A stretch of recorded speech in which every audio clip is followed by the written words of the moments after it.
With the sides bent, now it's time to square up the edges and trim them to length. I'm using a wooden block here along with my fretting saw to score the line.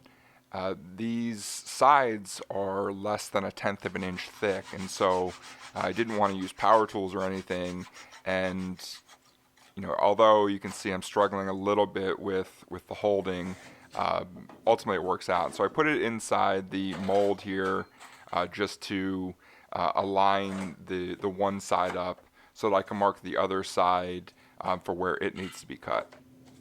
I'm using this plywood block here both to help me push the sides in, but also to help me mark a straight line on the other side.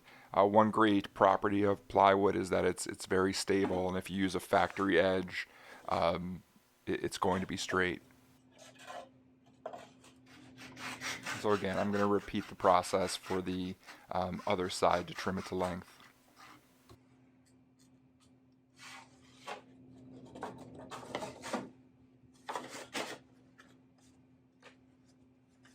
With the front trimmed up, now I'm going to use clamps to hold it in place and start spreading out the sides so that I can mark the back seam.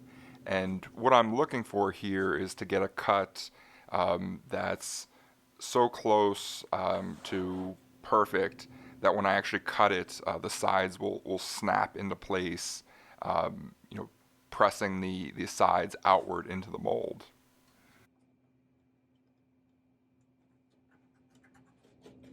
And in just a second, you hear the snap.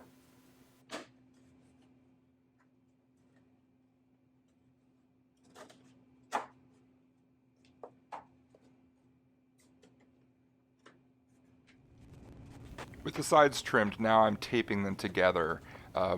This step isn't for structural support really, it's to keep me from getting glue on my mold when I actually put the neck and heel blocks in.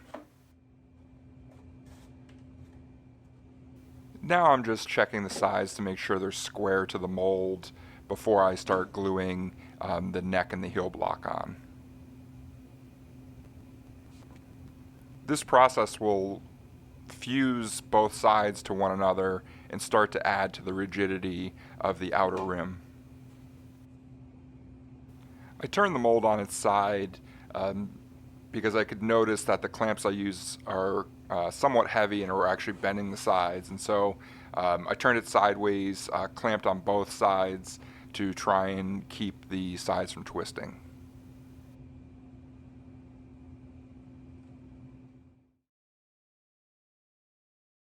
And for whatever reason, I didn't film the tail block, but it's essentially the same process. Spread some glue, put it in place, and clamp it up.